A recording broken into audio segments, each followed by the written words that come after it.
Why dwarves are the best race in D&D. Hi everyone, All Things D&D is back with another story. Great character backstories and lore development are what I love about D&D.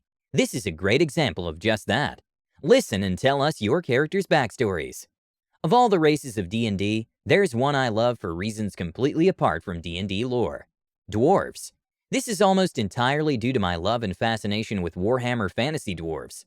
I just adore a culture that places personal honor so far above even their own lives that if they're dishonored, they'll arrange their own funeral and swear an oath to die in glorious battle as soon as possible.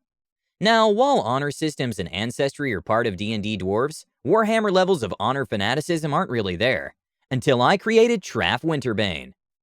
I've been using the character Trofe Winterbane for a long time, but the group I was playing with needed a cleric, so I invented Traff Winterbane, Trofe's brother, which is of vague importance.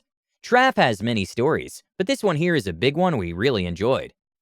I had to introduce a very Warhammer-esque character into a D&D game, so I had to do a lot of work with the DM. Together, we created a good story to weave Trofe and Traff into our D&D world seamlessly. Trofe Winterbane the First, born several thousand years ago, was a simple son of a blacksmith, nothing important or groundbreaking. To most dwarves, he would have even been a subpar dwarf. Living in the far deep north, a land so frozen and desolate that it nearly couldn't be settled.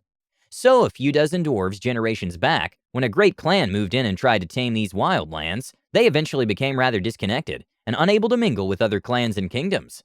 Their culture began to change and suffer.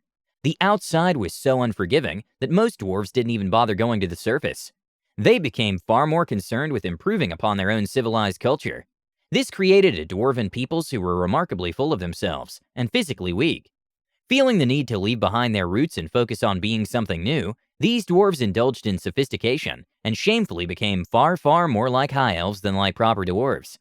By the time Trofe was born and became a young beardling, proper culture was unrecognizable, but the more pressing concern was the distinct lack of physically capable dwarves over the generations, meaning the hold they lived in slowly fell into disrepair.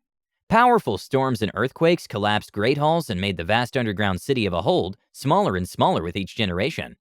Trofe's first steps to greatness was sadly the discovery of ancient murals, dusty and worn, in old abandoned sections of the hold.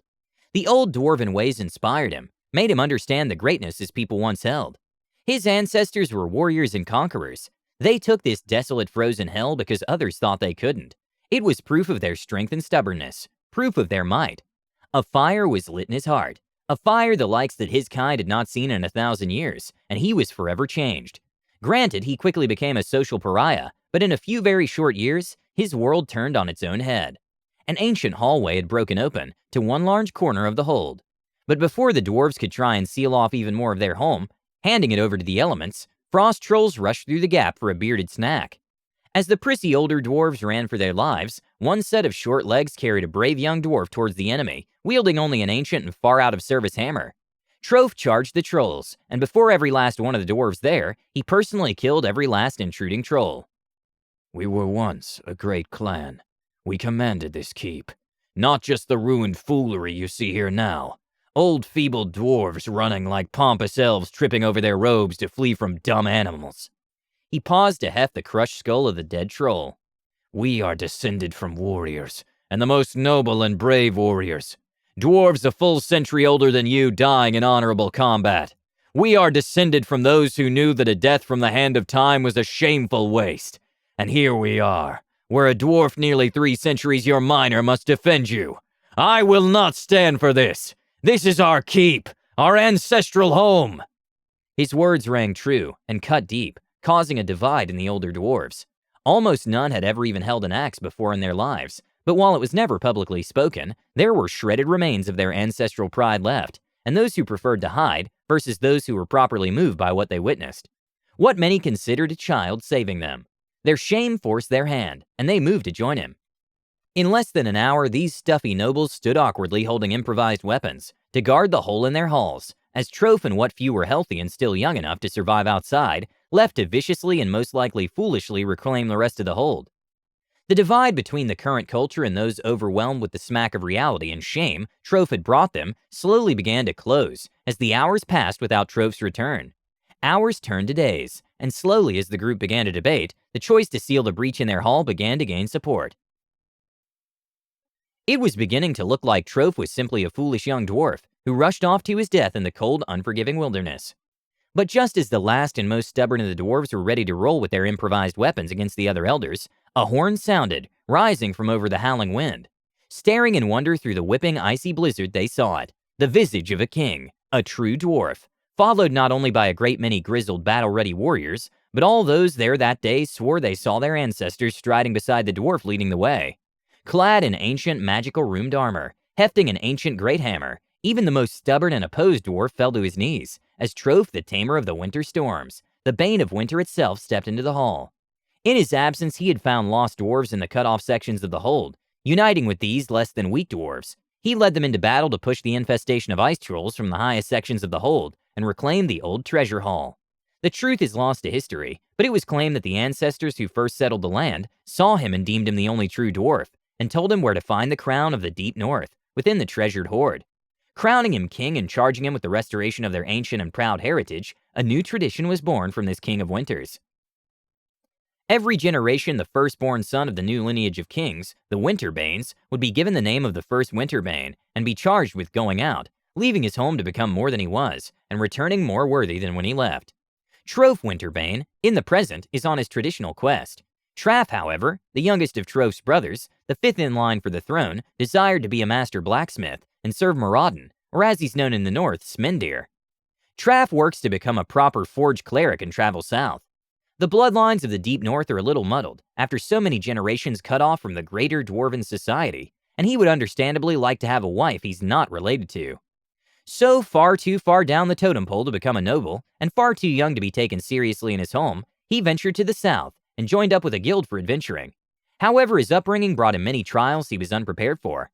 Having never really seen any other race other than dwarves and anything they fought against, mostly savage orc tribes, Traff was woefully ignorant of the races of the world, as well as his own place in it. Fighting his own ignorance and discovering a distaste for his personal racism against those whom his family would have likely slain on sight, he eventually befriended a small group of warriors he grew to even consider his closest friends. A half-elf storm cleric, a half-orc battlemaster, a Goliath druid, and a human barbarian. The human barbarian, however, proved to eventually become a very serious problem. His name was John, and he had a fancy for privateering. Trofe turned a blind eye to this, as what he did was not technically illegal, and until John killed a dwarf, despite Traff working on his prejudices, he honestly didn't really care. But this changed on a mission where something unthinkable happened. Transporting a seemingly simple farmer to his farm, as bandit activity in the area had been increasing for some reason, the farmer failed to mention the exact conditions they were being hired for. Not protection in general, but to get mercenaries for cheaper. He left out that a specific group of cruel mercenaries wanted to kill him exclusively and raze his town for various reasons. So fighting and fleeing from extremely eager bandits tracking them down, the group finally landed in the little farming village to continue the adventure. However, the DM's plans got tossed out the window when a little encounter hit the fan. As we were ready to leave, Traff had been teaching the local children how to fight and stand on their own like proper dwarves, despite that it was a human village, and the village was attacked by ankegs. John and Traff moved to keep the children safe, and everyone else went to protect the harvest, where the other bugs were attacking. One of the players went down fast due to an unlucky critical attack and was in danger of being eaten, and while Traff fought, forcing himself between the children and the ankeg, John was right there, with him, until for some reason far, far beyond anyone's understanding, he decided to leave the current fight and dash for 4 turns to the others, leaving only Traff to hold off this monstrosity and keep the children safe. The very first turn, Traff was grabbed by the ankeg and lost all but 4 of his HP. Alone, grappled, and literally moments away from being killed and eaten, abandoned by the only other fighter he had to help him, one of the brave children leaped out and attacked the ankeg with a pitchfork. Just the image alone brought the image of his ancestor, a beardling, holding an improvised weapon, attacking a beast many times his own size. The blow did nearly nothing, but the distraction gave him just enough of an advantage to escape and regain his footing. But then it happened. In one fell swoop, the ankeg turned, killed and devoured the brave young boy. Flying into a frenzy, Traff did not stop his attack until the Goliath druid pried him away from the crushed carapace of the dead ankeg by force. Weeping for the loss of such a brave and righteous soul, the group came together and they buried the dead. Traff gave the boy a proper dwarven burial, but the group had to go through great lengths to convince Traff to not attack and kill John right then and there. The barbarian had dishonorably fled, not only leaving Traff to die, but causing the death of such a brave young soul. The death of a child. After several days of mourning and settling in after such a loss, the boy's death still weighed heavily upon his mind, until he did what he knew he had to do. He wrote home, but it was months before they responded. A scribe was sent to take statements, record and confirm the story. It finally came to it. A grudge was declared upon the barbarian John. Any law-abiding dwarf in all the known world would now be honor-bound to kill the barbarian John on sight. Additionally, the young boy's name was recorded and commended. He was given proper honors and declared an honorary dwarven warrior. Out of character, John's player was okay with this. He made a bad call that he felt was in character for John, and it didn't play out. But ironically, the same day that the Dwarven King sent back the details and confirmation of the grudge, John was killed on a quest unrelated to dwarves. Fantastic world building and backstory development. I love the idea of a group of people losing their way, forgetting their history and becoming something else entirely. I would love more of the history of these dwarves. Please let us know what you think and comment below. Don't forget to subscribe to our channel, All Things D&D. Our next video will be posted in 3 days, so stay tuned for more amazing Dungeons & Dragons content.